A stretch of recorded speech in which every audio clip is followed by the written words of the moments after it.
Hello. Good afternoon, sir. Yeah. Good afternoon, sir. Oh, Anu is also here. Yeah, Good yes, sir. afternoon. Yeah. Oh, Deepthi is also here. Yes, sir. Good afternoon, sir. Oh, and also Shavita. Very nice.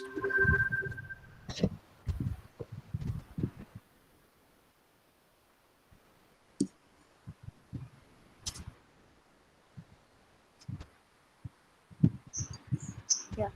So, tell us whenever it is convenient for you to start. I'm ready, but are the students there? Yes, sir. Students.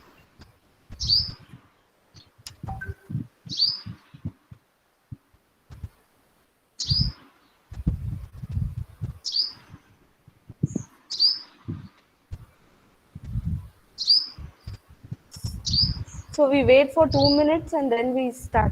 Okay. All right. Okay. So, Gaurav, how are you? Very well, sir. Very well, sir. Thank you. How are you, sir? I'm fine. I'm fine. અવાજ સરસ આવે છે sir પાછળથી background noise background noise આવે છે? એટલે ચકલી બોલે છે અવાજ સરસ આવે હા હા એ તો અમારું અહીંયા અમે તો સ્વર્ગમાં રહીએ છીએ. Yes sir See, I'll just show you what is there outside.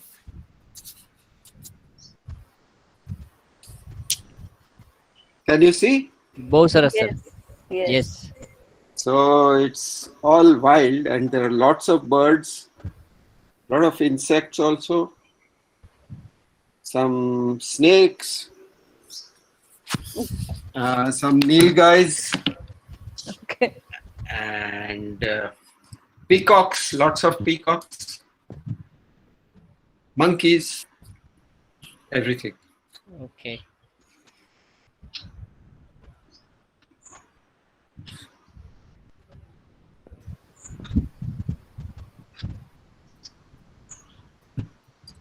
આજે અહીંયા પણ વરસાદ બહુ સરસ હતો. હતો અમારે નથી યાર, we don't have. એટલે અત્યારના ડ્રિઝલિંગ છે, છાંટા પડે છે, પણ ઇટ્સ ગુડ. એટલે it has started. It seems that it will continue for at least 2 days or so. Oh, It seems so. અત્યારે today there was a prediction that it would rain heavily, but it hasn't even started, and now I don't know, maybe at night. Okay.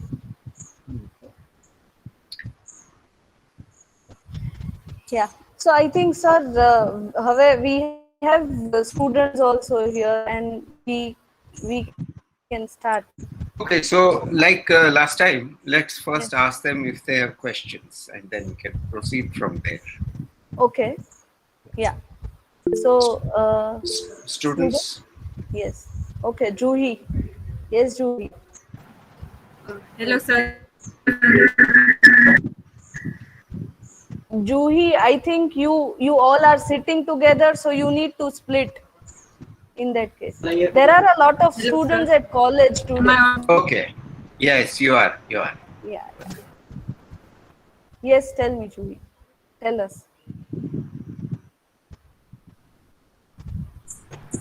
Hello, sir. Sorry. Yes. So I wanted to ask that in the last lecture you ended with a question or a statement. You said that meaningful architecture tells us how to behave. So I don't know that it was a statement or was it a question.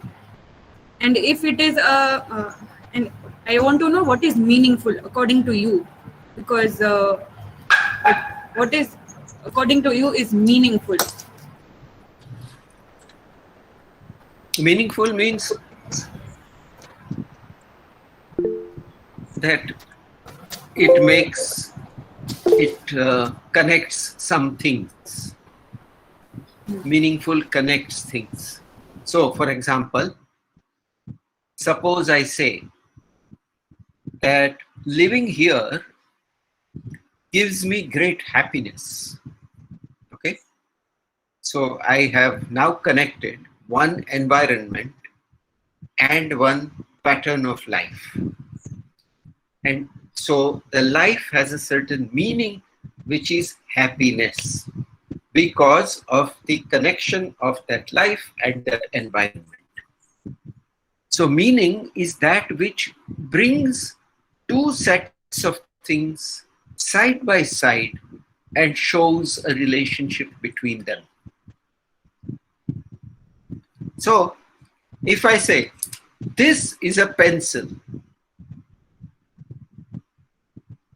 if you know what a pencil is for, then you immediately know exactly what I'm saying.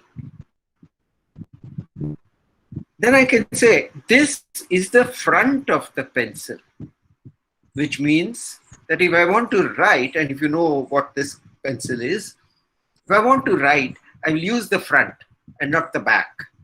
This is the back of the pencil. Now, what was the front, the back, the pencil? These are all words to which we have agreed meanings. It is a relation, it's a connection between several of us who use the same language. Now, if I spoke the same thing in Gujarati, then Dipti and Anu and Shavita may not understand because they speak Tamil. Of course, they speak English as well. So I say, "આ તો એક pencil છે ને, બહુ ખરાબ pencil છે." So then they will say, what does that mean? What is the meaning of that? So there is a tool called language through which a number of people can tell each other things about other people or other things. You understand? So the tool is the language, and the meaning is the connection between things. So if I say the earth goes around the sun and it takes 1 year, then I have to know what is the earth, what is the sun. I have to know what is a year. And all of that I have to know as concepts and in that language. But there are some things which are meaningful without being so. For example, you don't need to know any language to feel thirsty. If I walk in the sun, I will feel thirsty. Okay, that is a, let's say, that's a common observation. So the meaning of that feeling is already known without the language. One thing you know by using language, you communicate by using language. Now think about architecture as something like that. Suppose it is a tool, just like English or Tamil or Gujarati, which indicates to you what this or that place is for. So I come and I stop because there is a change in the ground, which was just like a street. Then there is a step, and a very well cleaned step. Maybe if it's in Trichy, they will have done a little pattern with, we call it column. Yes. So there will be a column. So I will stop there. I will not go just like that. It will tell me from here something is changing. On the other side of this point is belonging to someone. So I don't just walk in unless I am one of those rude policemen, harass people. Only then I can walk in like that. Otherwise, I'll stop. So the meaning of the column is that this is a house which is welcoming you, but see, be careful, it is somebody's house. Respect them. That is what it is telling. Then a step, let's say you've got a very nice step in polished stone and then you kept it very clean, and you have to step up one, and again one, and again. Maybe you step up 3 steps or 4 steps. What is that telling you? The house is standing on the top step. Is taller, is higher than you. Eye level is higher than you. Which means the relationship between you and that person is that that person has the right to tell you, yes, please come in, or no, house is not open. That level difference, that eye level difference, is a meaningful architectural action. Huh? So there are many ways in which architecture tells you how to behave. Behave not as in, in school the teachers tell you behave yourself. Not like that. I mean how to act, what to do. Is that fine, Juhi?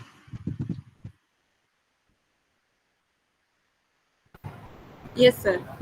But like when we and Riddhi ma'am were discussing, we talked about the functionality of the space, and then we talked about the form, and then we talked about the space. So, which aspect is to be kept in mind, or which aspect makes it meaningful? Relationships. So, let's say there is a room, okay, which has no furniture in it. It has one door and another door on the opposite side, and 2 windows next to this door from where I'm coming into that room. What does that room tell me?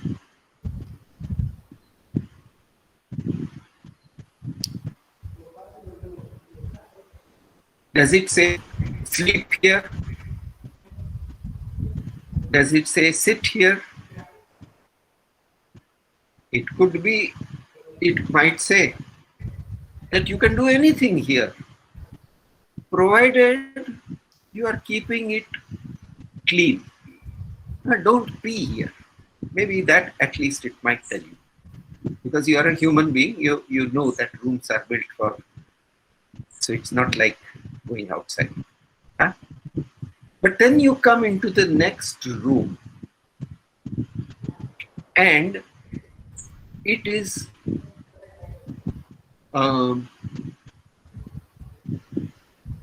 let's say it has very few windows, almost none, or maybe none.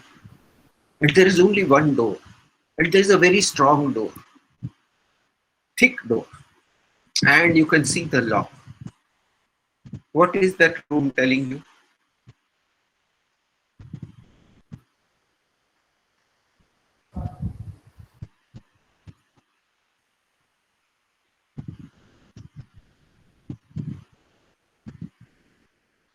Other students can also answer, not just Juhi. Yes. Sir, it might say that something precious is locked inside another room. Yes. It Yes. cannot be seen by people. So that room, you don't fool around with that room. Only if you are authorized, you go in there. Yeah. Either some very bad person has been locked up there inside, or some very precious things are there. In short, that room is not for everybody to go and keep on walking through. It is perhaps the last room. There is no other door to that room. Yeah. But if it doesn't turn out to be a room, it could be a cupboard also. I say, okay, it's a cupboard. How do I know it's a cupboard? Because it's only 50 centimeters deep. And so I can't sit in a cupboard. Though as a child, I can hide there and I can sleep there if I want. So a child takes liberties with what the room tells. Because it's fun. It's play. You understand? Just like with language, we take liberties to make jokes. There are so many jokes. We just change one word a little bit and it becomes very funny. So like that with architecture also.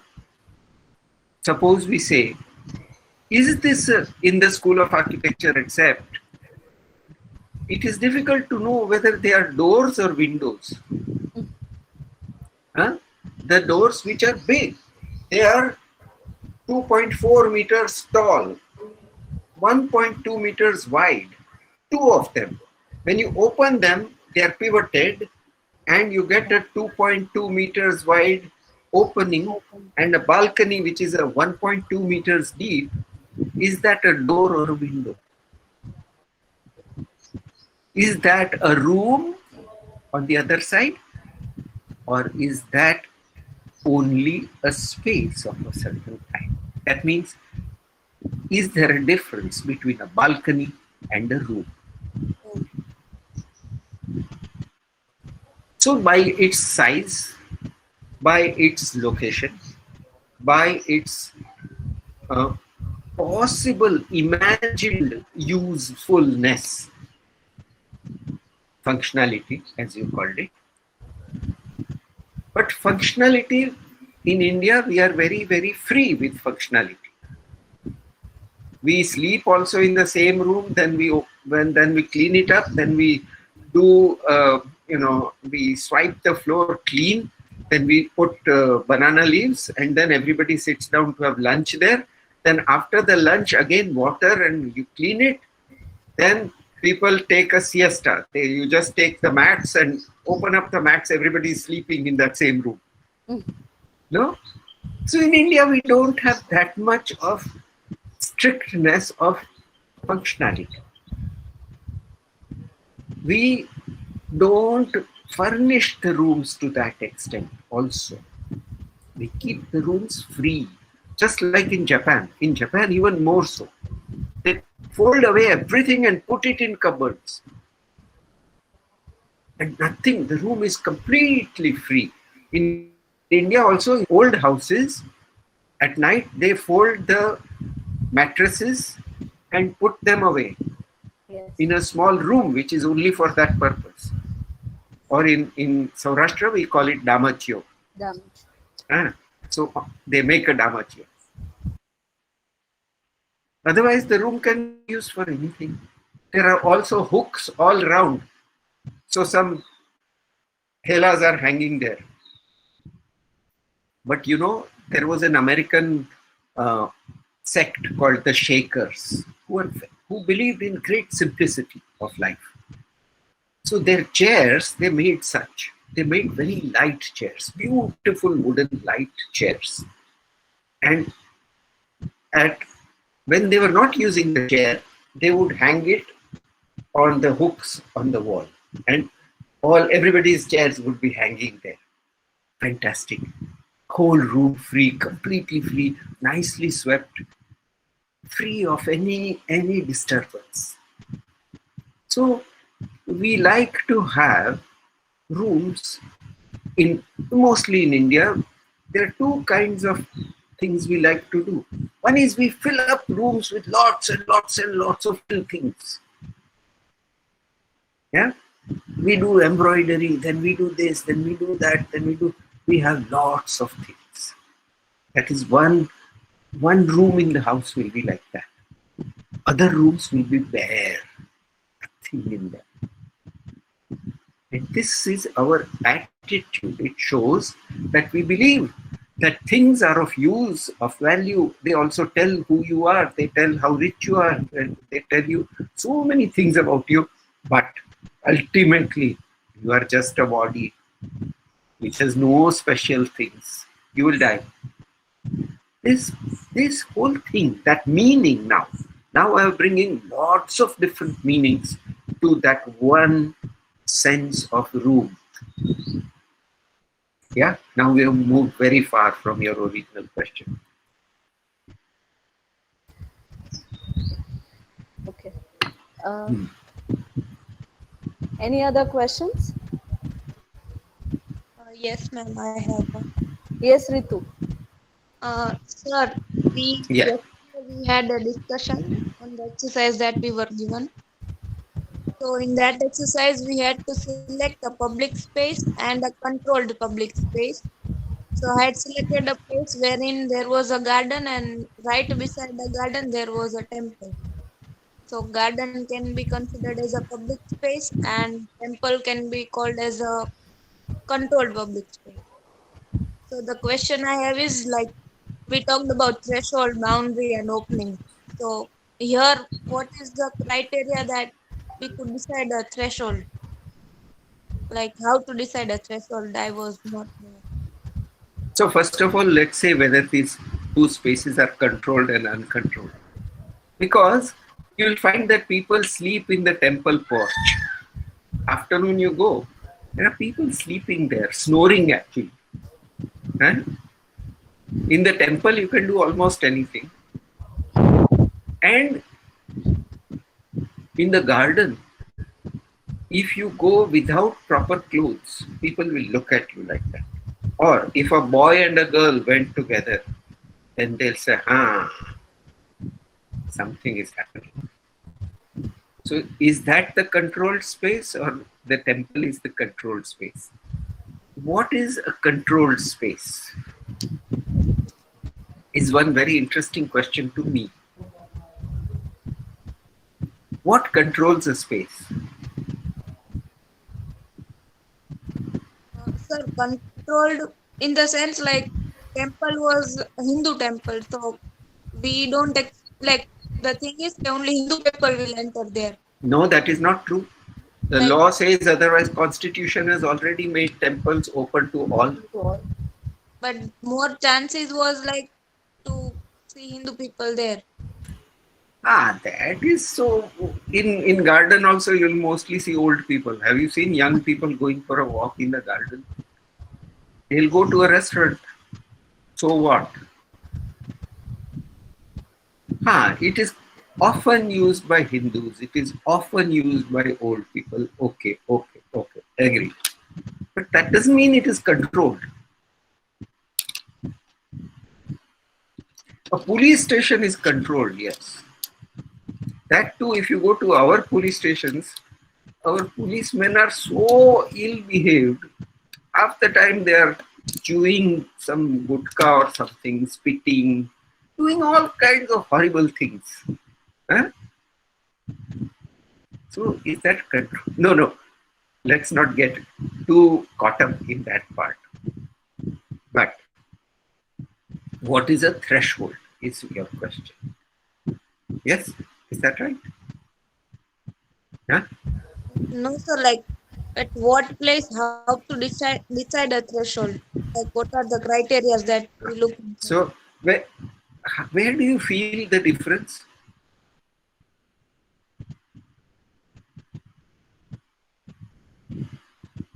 Suppose I'm walking in a garden. Let's not forget about that controlled. I'm not talking about garden in that sense. I'm saying there is a lawn, then there is some stone, then there are trees with shade. So when I start walking on the lawn, I step off the stone and I get onto the lawn, and I'm wearing spiked shoes. You know the types they wear when they're running, or heavy boots. So do you feel anything when you walk onto that kind of fragile material?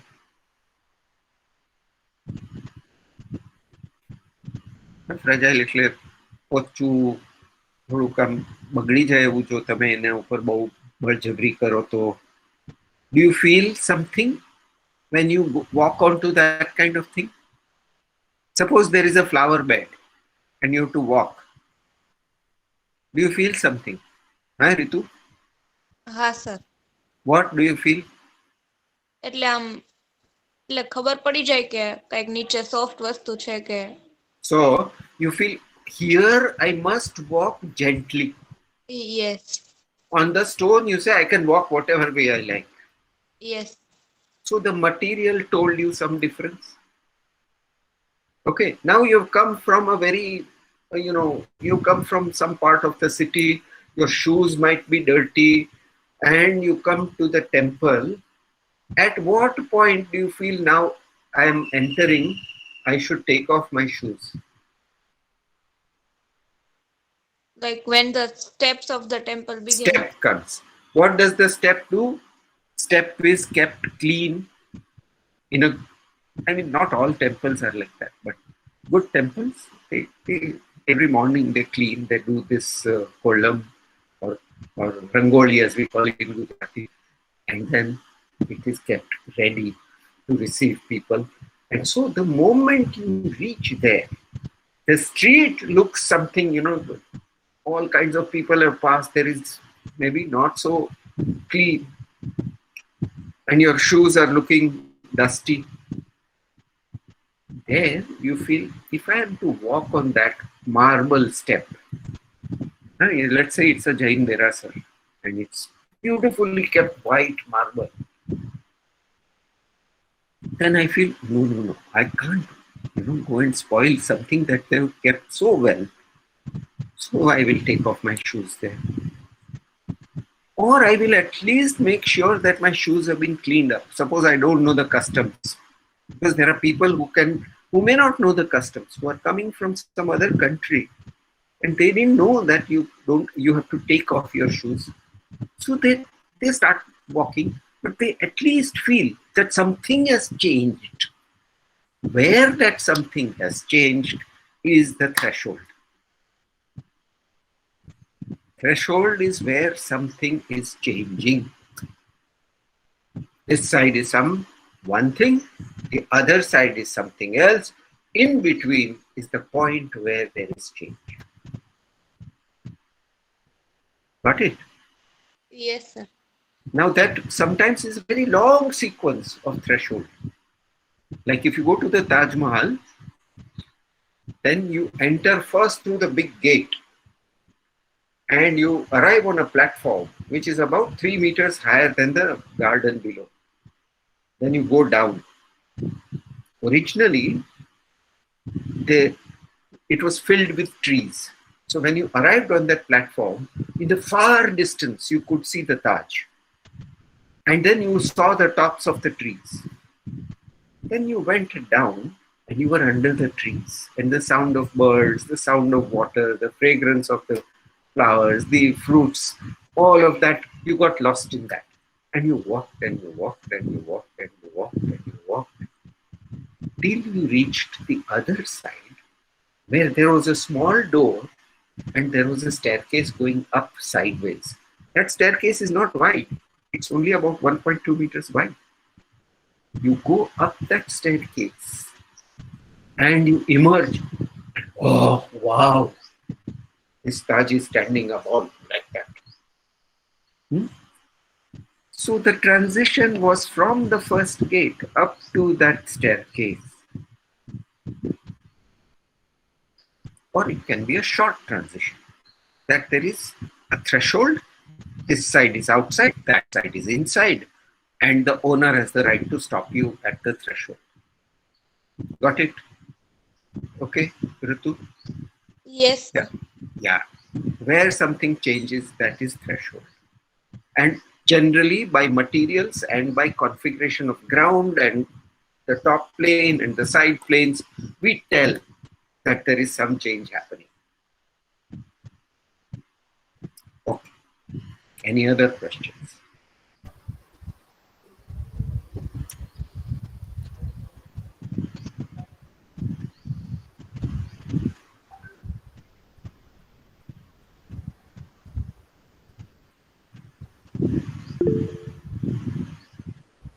Yes. Yes. મારે એ question છે કે આપણે એટલી બધી મોટી જગ્યા કારણ કે એક રણ હોય તો અગર કોઈ એમ કે એમાં એક પ્લિન્થ પુટ અપ એમાં મૂકો તો આપણે કઈ એવી વસ્તુને ફોકસ કરીને એમાં મૂકી શકીએ. અગર એવું હોય આપણે એ વિચારીએ કે એક્ટિવિટીઝ તો એમાં એ વસ્તુ થાય કે આપણે ઘણી જગ્યા એવી જોઈ હોય કે જ્યાં એ લોકોનો એવો ઇન્ટેન્ટ ન હોય કે ત્યાં આવીને ઈ પ્લિન્થ યુઝ થાય, પણ ઈ અમુક સમય જતા જતા એનો એવો બધો યુઝ થઈ જાય કે એક્સપેક્ટ પણ ન હોય. અને ઘણી જગ્યા પર્ટિક્યુલર એવી રીતે બનેલી હોય કે ઈ એના માટે યુઝ જ થયેલો હોય, એવી ભાઈ બને. તો આપણે આ બેને જોવા જઈએ તો આપણે ખાલી એમ બી ના કહી શકીએ કે આપણે એક પ્લિન્થ મૂક્યો તો ખાલી એક્ટિવિટીઝ માટે બી કન્સિડર કરીને ડિઝાઇન કરી. તો બીજી કઈ કઈ હોય ને એ મને આમ અમારે એક્સરસાઇઝ હતી તો એમાં મને હજી કન્ફર્મ નથી થયું કે મેં બહુ મોટી જગ્યા લીધી હતી તો એમાં કઈ જગ્યાએ પ્લિન્થ મૂકવી. So I'll just translate for our friends from Trichy because it was all in Gujarati. So what he was saying was that if you have a vast desert and you have to make a plinth there, where will you make it? What is your reference? That is one. Second is, we have seen many places where they made a plinth with no particular intention in mind, but people started using it and it became a place which was very, very popular or very used and so on. So what is the difference between a designed location, designed plinth, and one which was just made like that? Yes. So this is his question. Nice question. So let's see. Yash, is there any desert, or if you, I don't know, have you been near Halwa, then little run of Kutch? Have you been? Yes, sir. Yes. Huh? So if you go beyond Morbi and you go to Halwa, you go to all of that, Malia, all of that area, there the desert is starting. But though in our mind we have an image that the desert is same, there is no change, it is not so. There will be some change. There will be some part which is higher, some part which is a valley, some part which is a peak. So first, you look very carefully at the land. And you decide that, look, if the water, when it rains, once in a year, it rains and this desert has very fast flowing water at that time, because there's nothing to stop it. So I must be in a safe place. So I go to a higher location. Yeah? Or I say, at least if I can find some shade, it will be nice. So there might be some vegetation somewhere which I find and go there. But suppose that is there, then what will I look at for my reference? So you will note that people look at where does the sun rise? Where does it set? Huh? Yes? એટલે ગુજરાતીમાં what we say is ઉગમણી દિશામાં દરવાજો છે. Yeah? My entrance door is towards the rising sun. That is, we all over, you go in any of these villages, they will say, Sahib, Ugamani Disha. We want that. Especially the Rabaris. Huh? So it is very interesting that we have given value to different directions. The direction of the rising sun is a direction of hope for most of mankind all over the world. Direction of the setting sun is the direction of death or of ending of things. So there is two meanings like that. Then you say, but every night the North Star is seen, and that star rises here, and if you see at last in the early morning it will set there, and so they find a direction of north.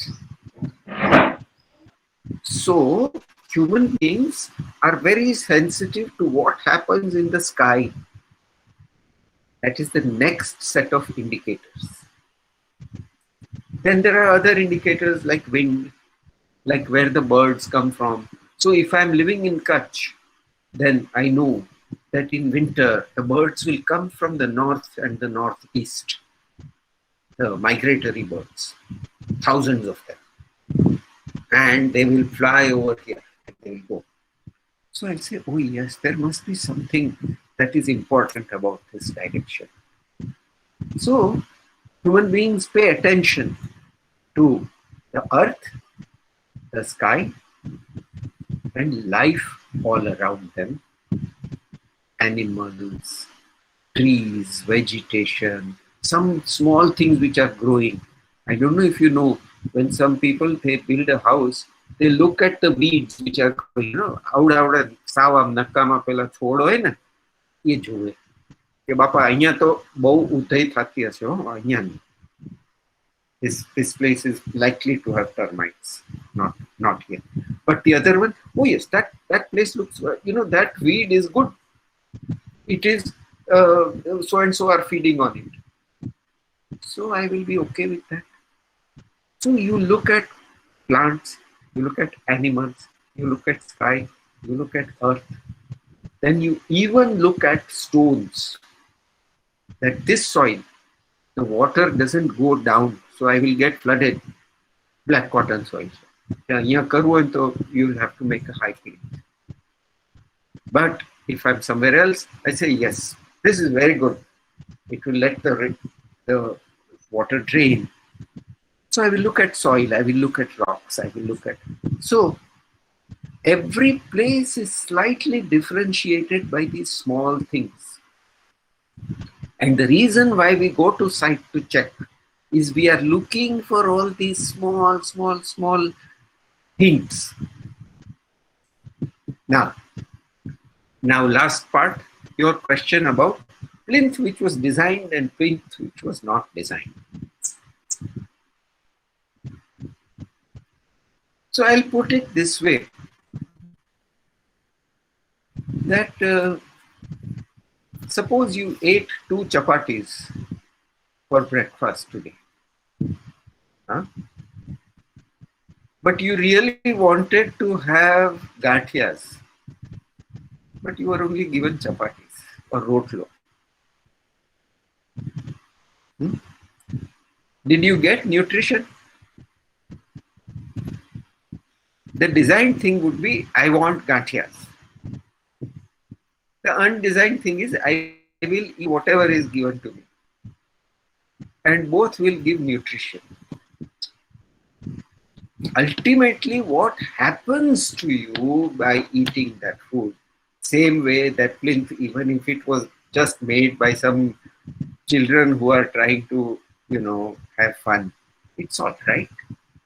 We can still see whether it makes sense. And if it is sensible, if it is meaningful, we will use it. So Yash, does that answer your question? Yes, but મને હજી એ clear નથી થતું કે આપણે જે plinth મૂકી છીએ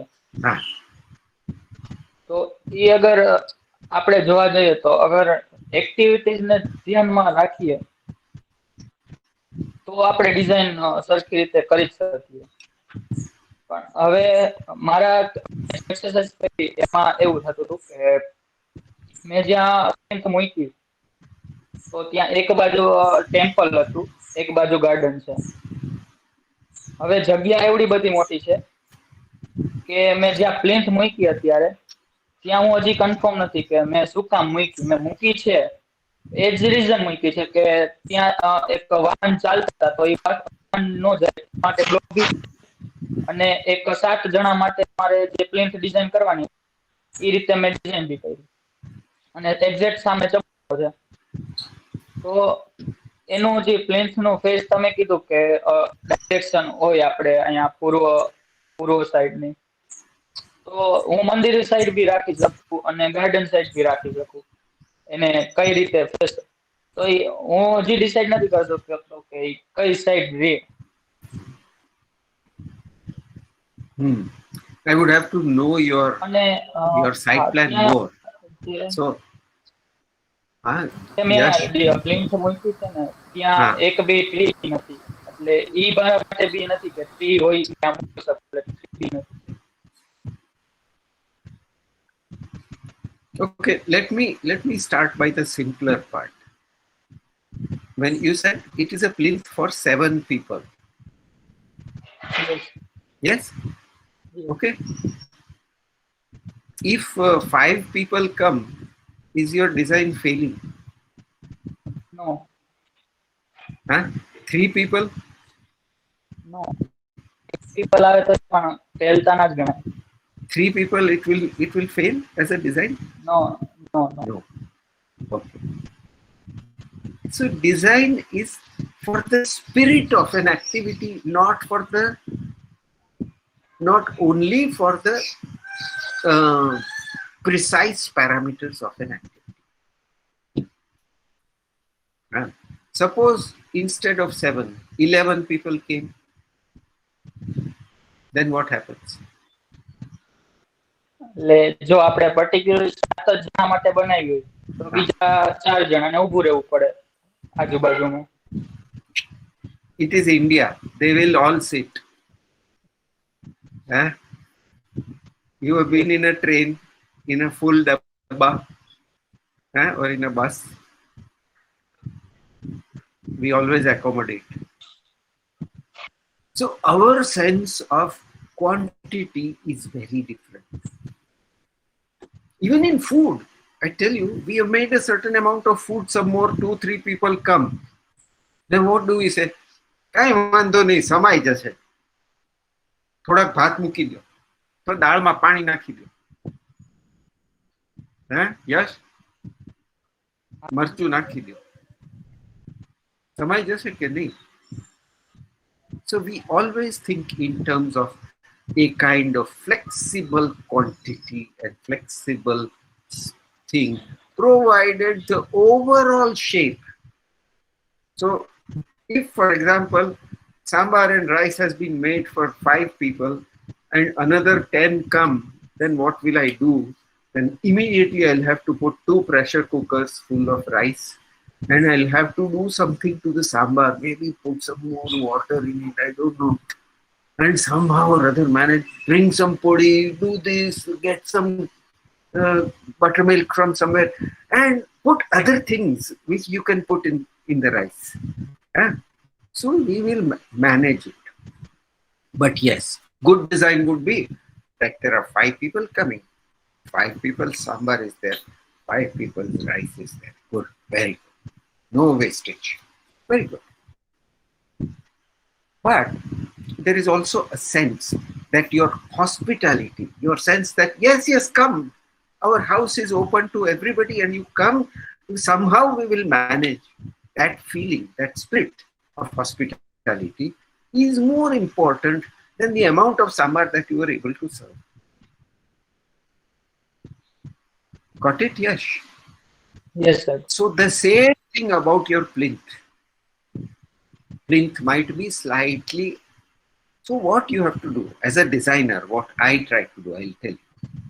I design something first without worrying about whether it is right or wrong. Then I try to imagine all kinds of worst situations.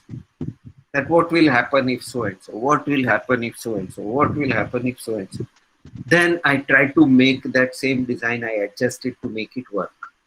And out of that comes a more evolved shape. Evolved means કેળવાયેલો. Gujarati એને કેળવવી પડે ડિઝાઇનને, એક ધડાકે આવી નથી જતી. એટલે આપણે રસોઈ કરતા હોઈએ ને તો એ એક ધડાકે સ્વાદ નથી આવી જતો. એને પછી એમ કે થોડુંક લીંબુ, નાખ છે, થોડુંક નાખ, અરે બહુ થઈ ગયું, ગોળ નાખ. So again, for our Trichy friends, I'll just say that in cooking, we always adjust the taste. We can't tell at one go. So I'm saying in design also, take a step, design. It might be not quite right. Adjust it, work on it, put a little lime. If you need some chili, put some chili. Okay, no, it's too much. Then let me put some tamarind. Let me do that. Okay, so it will become something which is um wrought to. It is evolved. It is evolved to almost perfection, but never to complete perfection. Because complete perfection means rigidity. એટલે આપણી બધી કળાઓ, in our arts, in music, in dance, have you ever heard dancers talking? They will not say step 1 meter this way and go 1.5 that way. No, they will not say. He'll say, see, my arm, I'm stretching it like this. Then you stand there. Then we do this. Then my eyes I will turn. Like that I will talk. So I'm talking in almost approximations which will lead to a perfect, but not completely perfect. No, nothing is ever completely perfect. So our sense of design is different from the Greek or the, not Greek, but perhaps the Renaissance sense of design, which expects perfection to the final point. And then once it is there, that's final. You can't change it. So what did Alberti say?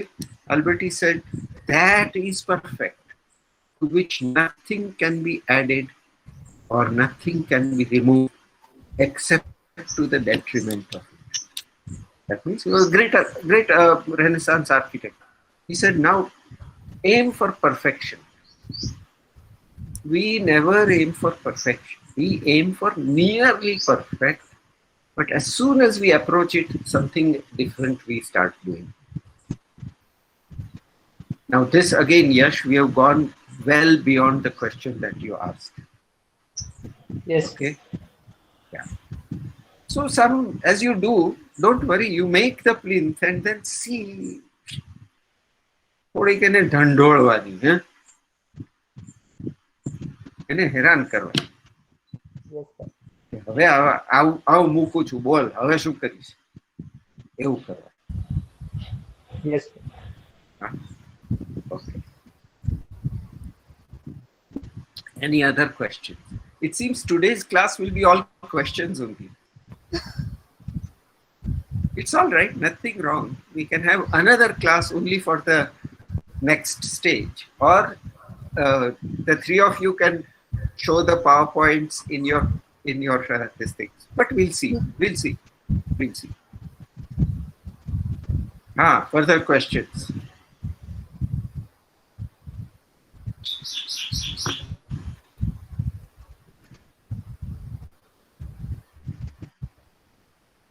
Sir, I think we can start, and then if they will have any question, they'll just I'll just request them to put it in the chat box, and maybe we can integrate. Yeah. Okay. Okay. If we do. Yeah, let's see. Or we wait, Yes. or we just ask students if there's any question. Quickly tell us so that. There is Vedanshi has asked, are function and Geometry related to each geometry relevant? Of course.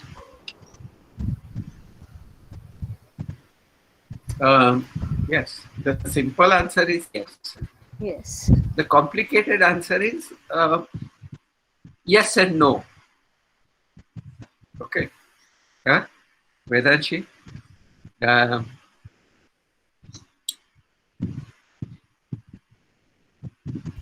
Geometry, dimension, scale. These 2-3 things are interrelated. Now, it is possible to sleep in a round room. It's not impossible. I have also seen people whose beds are round, 2 meter circle. I often wonder why they need that, because their bodies are linear. Unless they have got the habit of turning round and round and round in their sleep all night, I don't see why that round bed is better than a linear bed. But some people think it's better. Okay. So to some extent, something how to do. So if a kitchen, which is like some hills, a rock which is like that, it's for me to do anything on it. Or if I have a corner of a kitchen, two people cannot work there because it's corner. One person is working, I'll have to wait till that person comes out. So the geometry affects the manner in which any function can be carried out. But it is not 100% controlled. Okay? Is that fine, Vedanshi?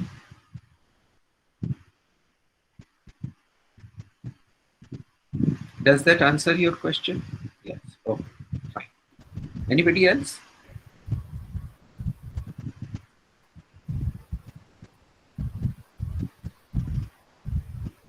Okay, so let's start today's. Today I'm going to talk about the fact that institutions, they start off as some kind of social agreement, some meaningful state, that this is something which will keep our culture going, or it will convey what we feel is a good value.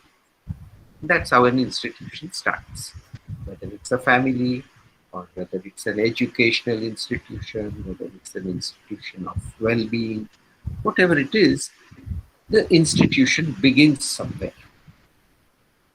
But the institutions do not remain the same. As time goes on, people start reinterpreting the institution. So, for example, if you take the institution of education, there used to be a time when it was taken for granted that meeting children is good for them. In Gujarati, we used to say, Soti wage cham cham vidya ve ram jam. So we felt that hitting the student with a cane is the most effective manner of teaching somebody. Okay, therefore the school was designed like that. Teacher at one end and everybody sitting with their arms folded like that. When I was a young boy in school, they used to make us do this. So you're not allowed to do all these kind of funny things. You have to fold your hands and sit, so that you're not doing any mischief. The teacher can see that your hands are here, you can't do mischief. So there were all kinds of controls like that. Yeah? Then there came a time when you said, no. Actually, children learn most when they're enjoying doing something. So there is another kind of school that comes up. It's good that children are related to nature. That is what Tagore said, and he made another kind of school. So like that, the interpretation of what is the value that a culture gives to an institution, that changes. Now, we talked last time about structuring time and space and giving rise to meaning. So if you think that there is one final perfection, suppose you believe that something becomes better and better and better and better, better, reaches a final point, and then that is the state of perfection. If you have that notion of time, which is moving forward towards a final goal, then you have your architectural expression is to find that final form, which is finite. That means it will be such that you can't change things in it. Suppose I have a perfect cube or a perfect cylinder or a perfect cube with a perfect cylinder on top and absolutely precise geometry and precise dimensions, and I can't do anything. And if I do anything, it will reduce the beauty of it. It will reduce the perfection of it. So you could have a sense of finality.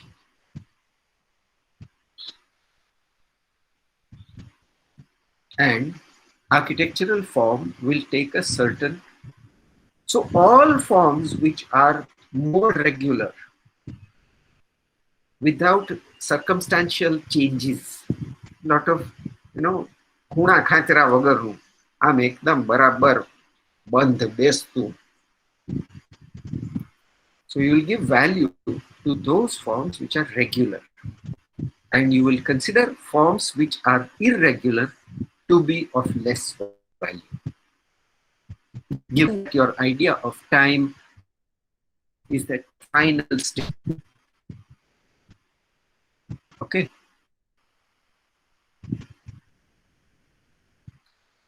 But there could be another which says time keeps on transforming things, it keeps on changing things, it keeps on moving. And so there is no final state. And so look at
is actually what is the meaningful statement. It says we believe in universal, completely connected, absolutely regular, rational space. And there are two staircases going down, two sets of toilets, two lifts, everything absolutely precise. And the columns are like the Greek columns, but now in steel and not so many. There are these huge columns made of steel, and the capital is designed in a certain way to show that which is resting and that which is taking the load. So all of that, everything is designed to give that idea of perfection, except that there is no circle and no dome. He said, now it is not necessary. I can show you perfection in the machine-made object. That's how it was made. You can see, that how those four columns and then the whole steel plate is lifted up. And it is, so everything is fabricated on the ground and lifted. And then you get this. See the people, size of the people. Can you see how small? And if you are standing at the bottom, you would be about so high. Huh? And that's the height of the building. And it's empty. It's completely empty. All the art which is displayed in this Berlin museum is below, in the basement.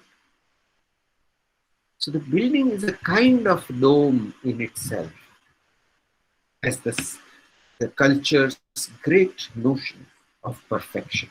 And the perfection is shown in the way all the parts are put together, how the glass is put, how the framing is done, how the structure is done, all perfect and brought to the finality that stands for a timeless building. See how carefully every junction is made.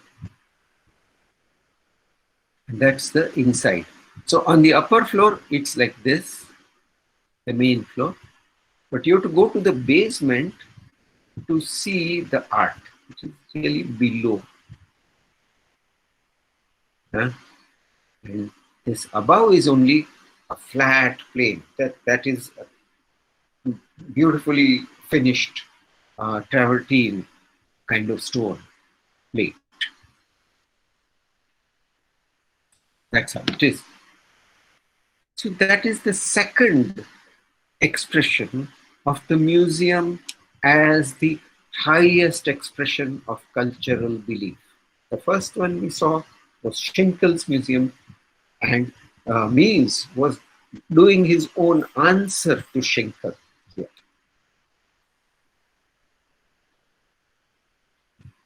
So now we come to the next. Just to remind you, I've put the Schinkel again. And we come to Frank Lloyd Wright's Guggenheim Museum in New York. Now, here, it's a very interesting, strange kind of thing. The completeness of this form is allowed to be disturbed here, here, and at the link between these two.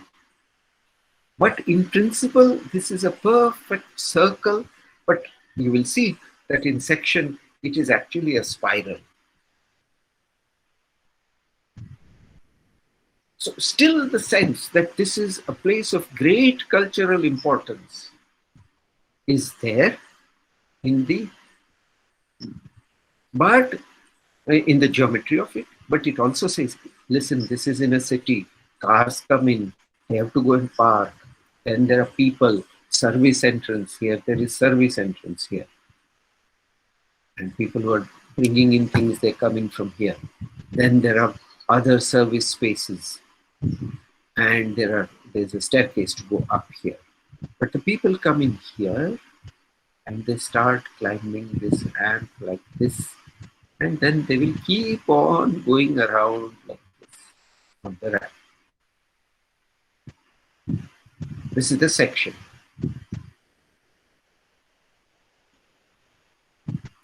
Below, in the basement, he has got an auditorium. But all the services are here. But this space, once you are inside, it's perfectly symmetrical. But in New York, it tells the city, this is in Manhattan, where everything is rectilinear. You know, the streets are at right angles, the buildings are vertical, everything is rectilinear. So purposely, Frank Lloyd Wright puts a circular and spiral thing there.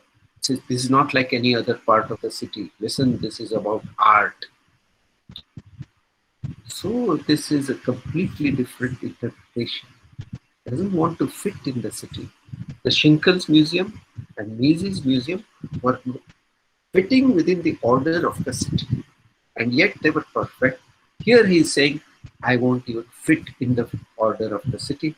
Culture is something completely free.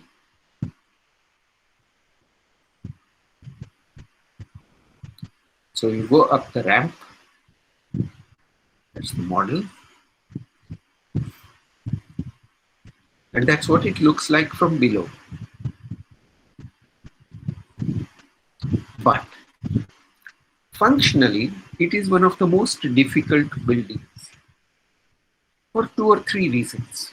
One, if you are hanging paintings, to hang them on a curved wall is not a very happy thing to do. See how they're, can you see that painting here? That wall is both curved and it's also at an angle. If you go back to the section, see these walls here? On this you are hanging the paintings. Now you want the paintings to be more or less vertical. So the person is standing here. Now this floor is also going at an angle like that, so you don't go too near the painting. Very clever thing that you do. But it makes then, but you're standing on a slope. Standing on a slope. So you can't stand for a long time on a slope and watch and watch and watch a painting. But Frank Lloyd Wright says doesn't matter. This space expresses what a museum should be. Let's take the next one. So again, I bring you back Schinkel's Museum. This is Le Corbusier's museum in Ahmedabad.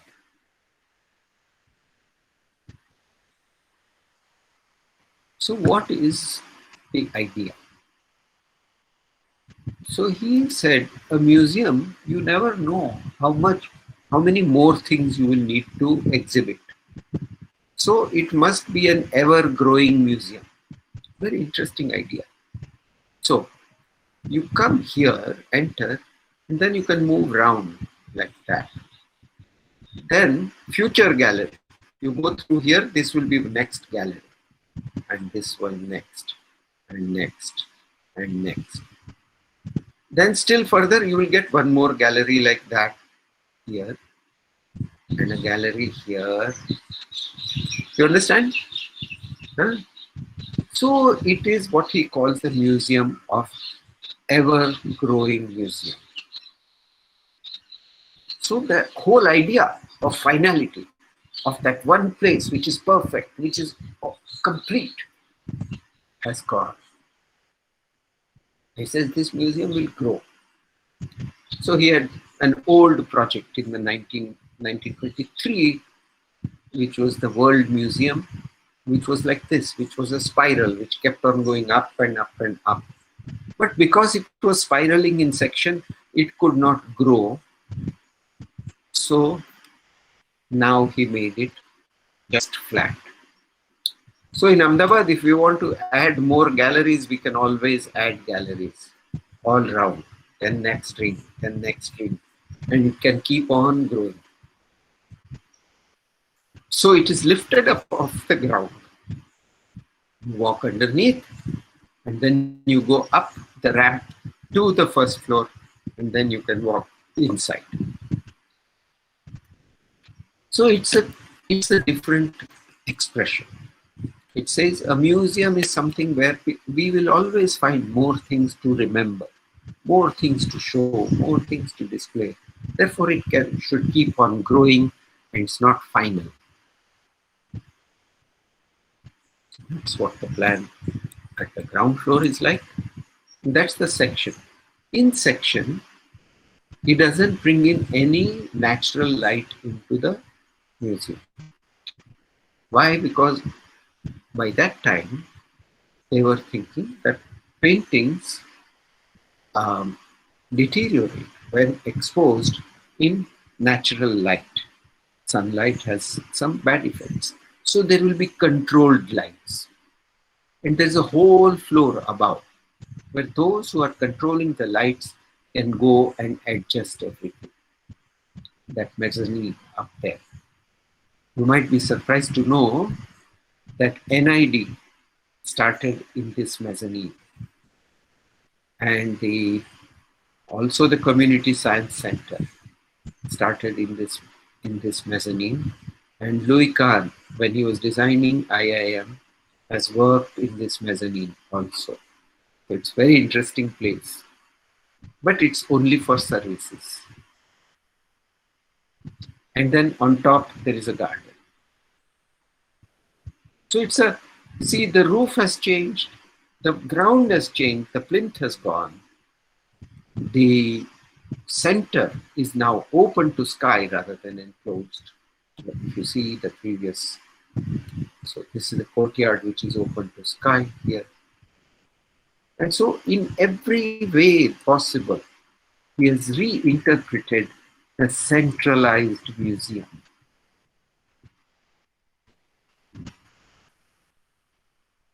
And then the materials also, where all sorts of very, very expensive materials were used in all previous museums. Corbusier uses raw, brute materials, concrete, rough stone, brick, and he creates a play of light within that space.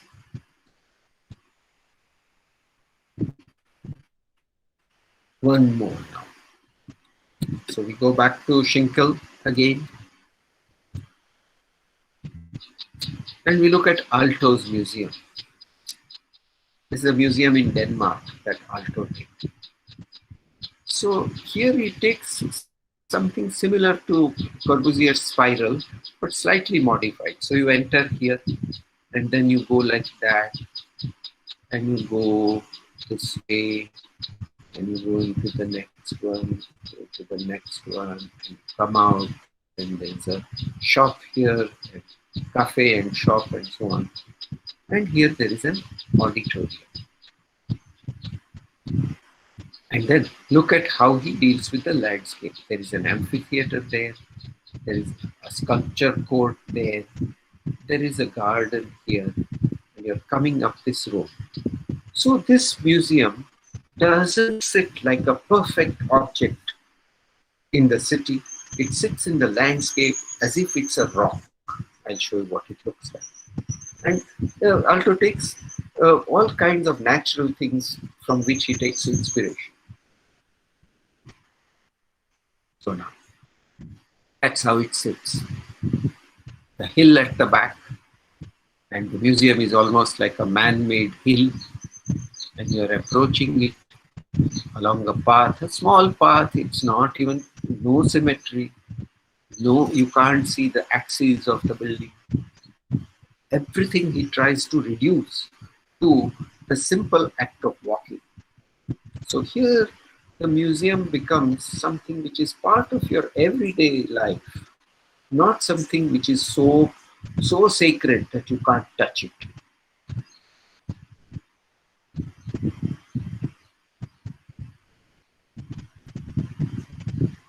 These are all those drawings.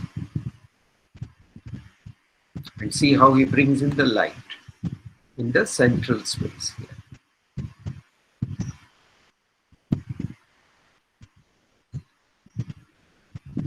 So he brings in natural light but very, very carefully. You saw in this section how he reflects it on this roof, then which reflects onto this semicircular space here, and then falls on this wall. In a different way here, in a different way here. In every case, he's modulating the light because he thinks the museum is all about light.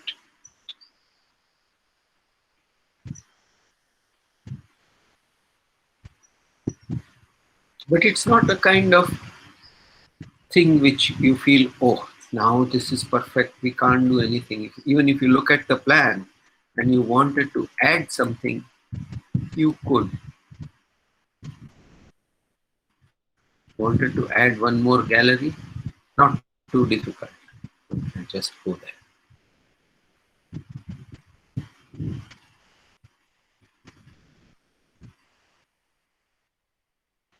One more.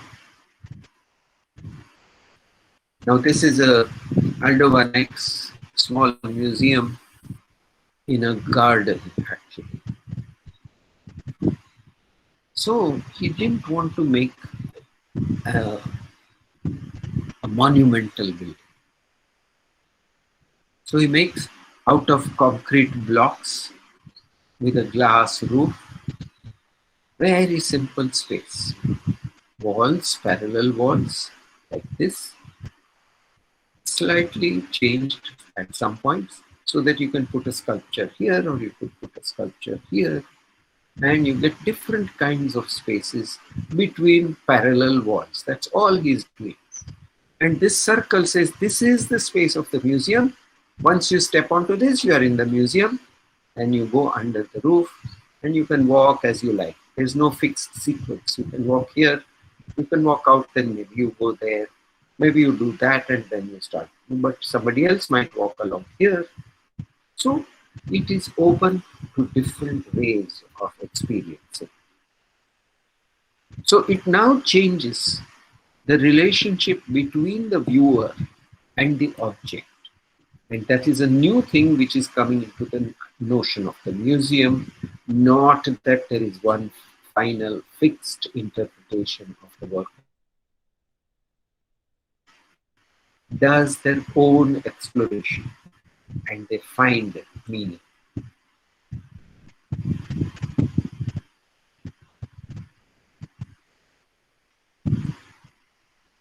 And children also.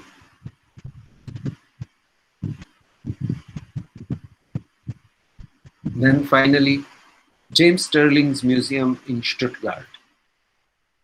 This is the museum, and it's here. It's on a major street, major highway, and the street at the back is at a higher level from this street. And you're supposed to enter the museum from there. From like this. This is the highway, and this is an avenue of trees. These are older parts of the museum here, and Sterling makes this building and that. So what does he do? He makes a square and he makes a circle. Like the shape. But then what he does? You can't approach it like this. You don't walk straight. You climb up these steps, reach a plinth at mid-level, then you go up this ramp. And you go into the circle, but the circle doesn't take you into the museum. The circle is only for a shortcut to the other side. So those who walk through the circle, they never come to the museum. So this is what Sterling does. Those who are going to the museum, they will enter here, and then they will go around in the museum and come out. Like this in plan. So if I am entering the museum, I'll enter here. This is where I'll buy tickets, and I'll go from here, and I'll go here, and I can go like that all round. Or I can go from the ramp up, because this is still part of the museum. But if I go up the ramp, then I come out through here and then get out. I don't need to go through the museum at all. Amazing. That most important space is no longer part of the museum, because then all the galleries are here, which you don't go by this ramp, but you go from below. You have come from there, from this lift, or from these staircases, or from here, and then you can walk through the galleries. That's what it looks like. I go up here, I go up these stairs, come here, and then up this, and I can go through the ramp and come out on the other side.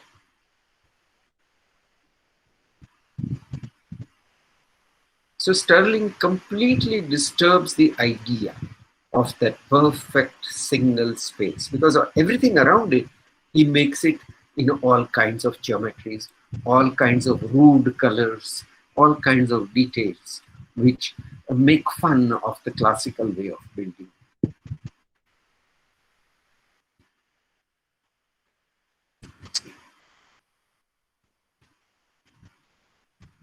But the circle he makes as if it is a historical space.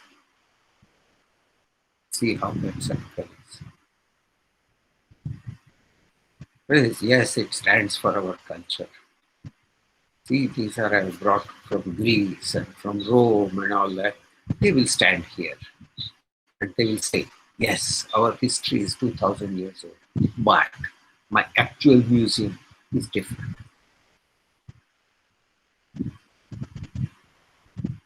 And then finally, Kahn's museum at Kimball. So you don't approach opposite at all. You come from the side and you walk through this porch into this space. So let's see the plan. I come from this porch. And the porch is also not even exactly opposite the main door. It just is to the side. It's like a path here. Then this space. So the whole prestige of entering the museum is diffused here. He says, yes, you can walk through and then maybe walk into the museum. It's not such a big thing. Don't worry. Just walk in, amble in like you are here. Then you come here. And then from there, all the galleries and 3 courtyards, which each have a different, slightly different finish, which bring light of a different kind. And the walls on top of each of these bays bring light onto the surface of the concrete. These are made out of concrete, I'll show you in a minute. So that's how it is in section.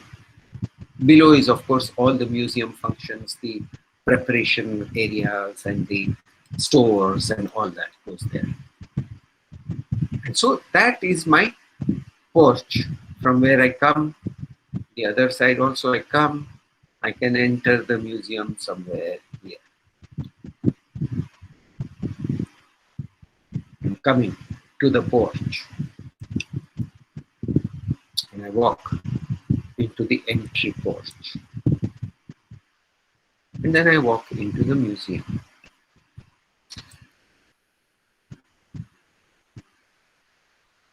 These are Kahn's studies of how the light would reflect on different kinds of shapes, and finally this is the shape of the conoid that he did.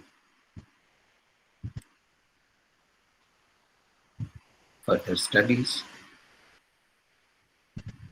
Kahn's sketch of what it would do, what are the dimensions. Very careful control over the sizing, over the scale, so that you get this wonderfully serene, quiet, at peace kind of space. And so to him, the museum is the place of contemplation. You go there and stand in front of a painting, you can spend time just taking it in. No drama. And then the details. So what he's showing this, why is this a place of great cultural value? Because it is made so precisely, so carefully.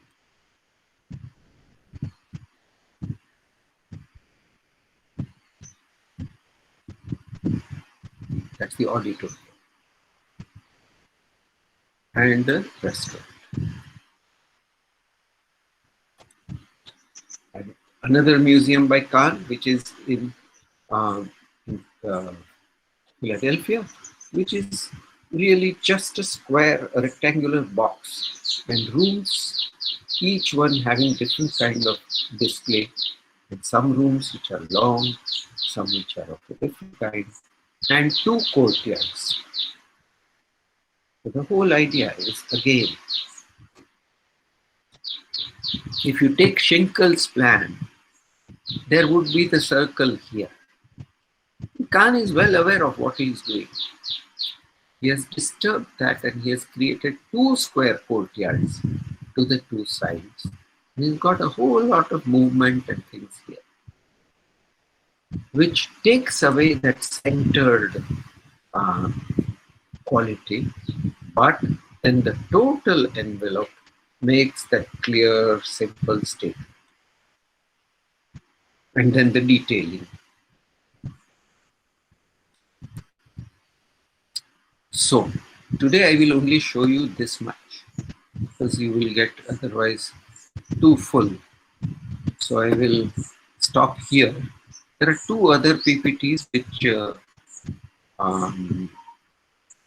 Priti and Brinda and Gaurav will share with you, and you can see them, because there are 20 other museums that one can look at. How in each case the interpretation varies depending on the time, the place, and the cultural values of that time.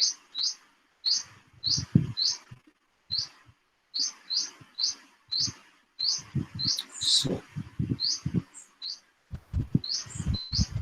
was that too much?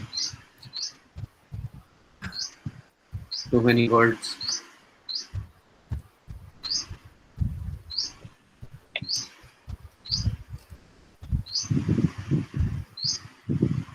Vedanshi, it was okay? Huh? Julie? Yes, sir. Yes, sir. And what about Sir. our... Yes. Sir, can we એટલે આમ તમે વાત કરી છે સ્ટાર્ટિંગમાં, પણ still can we just talk again how to relate our previous discussions with when we are looking at a single museum? For example, when we started with one museum example and understanding its parts and how does it relate, and then looking at different examples. So how do we relate the first discussion, previous discussion, to this one, to looking at buildings? If we can briefly talk about that, it will be... So we said in the first discussion, we said there is a way of structuring or understanding time and space. It talks about what a culture believes, what a culture thinks is important. And accordingly, there are different architectural methods by which time and space can be expressed. Yeah. So then I came to the idea that there is one which is the perfected final form versus the extended accretive cellular form as the main difference between two kinds. And then accordingly, the meaning of the object which was, or the architecture which is built, could be varied. So meaning of Frank Lloyd Wright's spiral is different from Corbusier's spiral and is different from Schinkel's building, because Schinkel is thinking of one final form. Frank Lloyd Wright is thinking of movement. Corbusier is thinking of growth. They're all saying, no, it's a museum is about such and such. So Frank Lloyd Wright is saying a museum is about the experience of the person who is walking through the museum. Schinkel is saying the museum is about what the culture holds valuable. Corbusier is saying museum is about what the culture holds valuable, but that also will keep on growing and changing. Yeah, accordingly the plans change, the sections change, the services change, the manner in which the functions are carried out, everything changes. So the meaning is inscribed in the geometry, in the scale, in the dimensions, in the uh, uh, uh, relationship to the context, to the city. All of these things tell, and that makes a story about what that point of, at that period of that culture, what are they thinking a museum is, or what is that architecture thinking a museum should be, and it will change from time to time and place. So next, in the next PPT, you will see Charles Corrier's museum and then Doshi's museum. And you'll see that they also are thinking differently.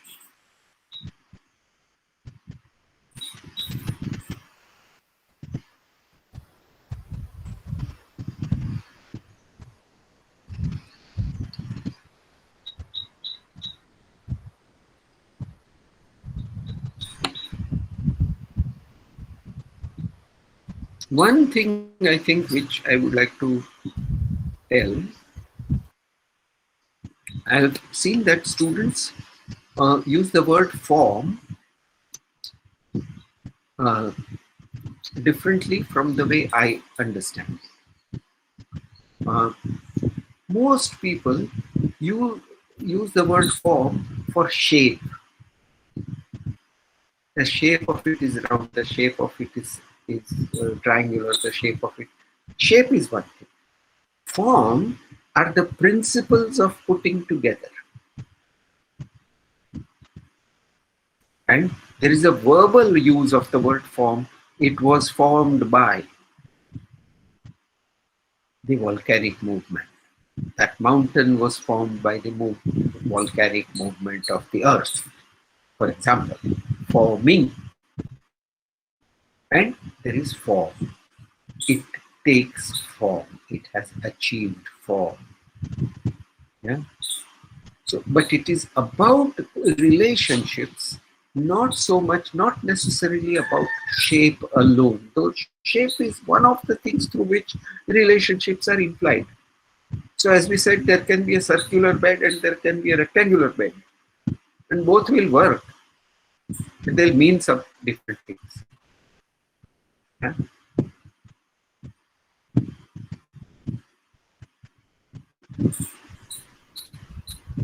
But don't get too worried about the words.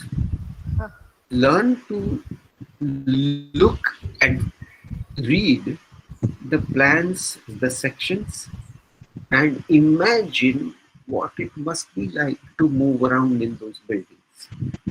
Then you will be able to see the interpretation. We can't go everywhere. Yeah?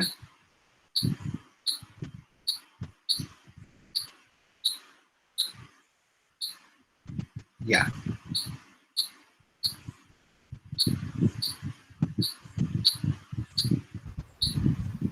Any questions? Or there will be questions next time.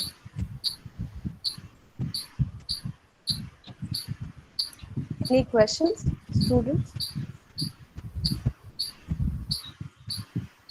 Gaurav, Brinda ma'am?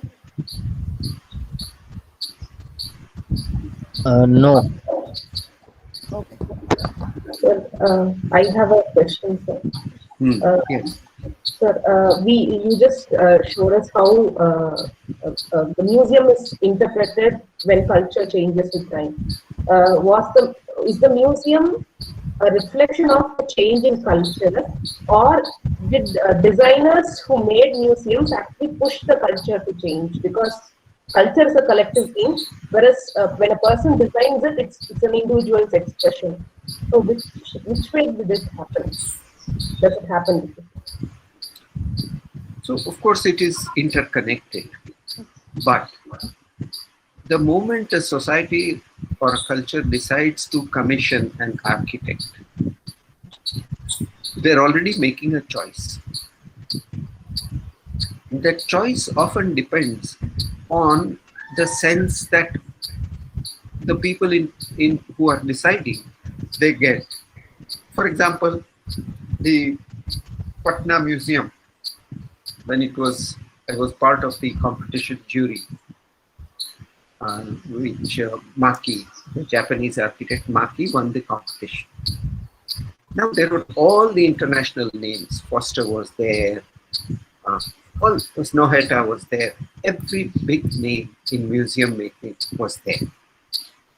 But the jury felt the relevance of Maki's design to that particular phase of the changes happening in Bihar, also to the history of Bihar, because the Buddha was there and so on and so forth. So there is a certain quality which Maki's design was able to capture, whereas other designs were more interested in the excitement of the building, whereas Maki's was much more serene, quiet, more Buddhist almost in its qualities. And therefore, the committee, which consisted of architects also, museum, people from somebody who had run the Victoria and Albert Museum in London, he was there. There was one very important museum designer from Ireland. But there were also people from the Bihar government. And so overall, the decision of the committee was that this makes sense in today's art. Whether that is completely true or not, because a committee of 4, 5, 10 people cannot decide everything for the culture. But by and large, the processes by which architecture is commissioned often reflects that stage in the history of that culture. So Zaha Hadid could not have got the commissioning of the Vitra Museum had not Vitra been open to certain kinds of ideas. And that culture was open to that kind of ideas. So that there are hundreds of people who visit Bilbao. That's not only Gehry, but it also something is about the spirit of our times. It says, no, this Gehry thing is very interesting. Let us go. So these two things are constantly interacting.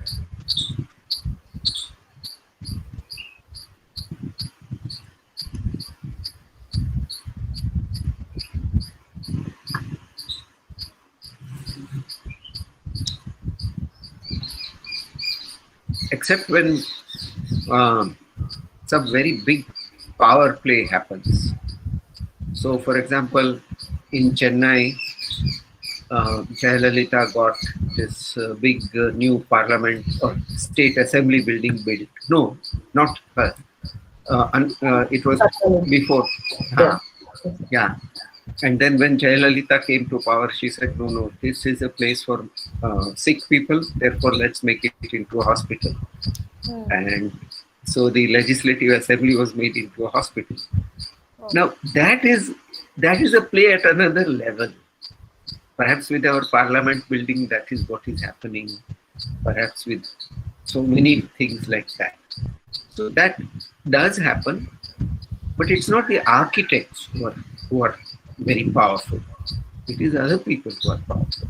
The architects are simply accepting a commission to do something like that. Yeah? And because they have built a reputation of doing certain kinds of things, they get that job. Okay.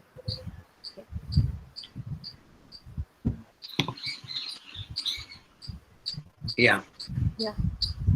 So we end the session, sir? Yep. Yeah. So thank you, everyone. We meet, sir. Would it be possible to have another session wherein the other two presentations can be discussed? Yeah. You can tell me when it's possible. Okay. Yeah. So you can discuss and then Yeah. let me know, and I will try Okay. and see when it's whether it's working. Okay, sir. Yeah. Okay. Yeah. Because it will be good if you are there when we discuss. So that it will Yeah. add meaning to Fine. what we We'll do start. that. We'll do Yeah. that. Okay. Okay. So yeah. Thank you, sir. Okay. All the Thank you, best. sir. Yeah. Thank you, Okay. Anu, Thank you, sir. Shobita, Thank you. Yeah, thank you. Deepthi. Yeah. Thank you so Zinda ma'am. much. Thank Ma'am, Zinda ma'am. Yeah, Shabita ma'am and Anu are taking Studio 5 at Care. So they will be taking Studio 5 at Care, and the semester is starting after 2 weeks. So yeah, so we Hello, have ma'am. started. So yeah, she's Brinda ma'am, and she's taking Studio 5. So the another group is there with Brinda ma'am.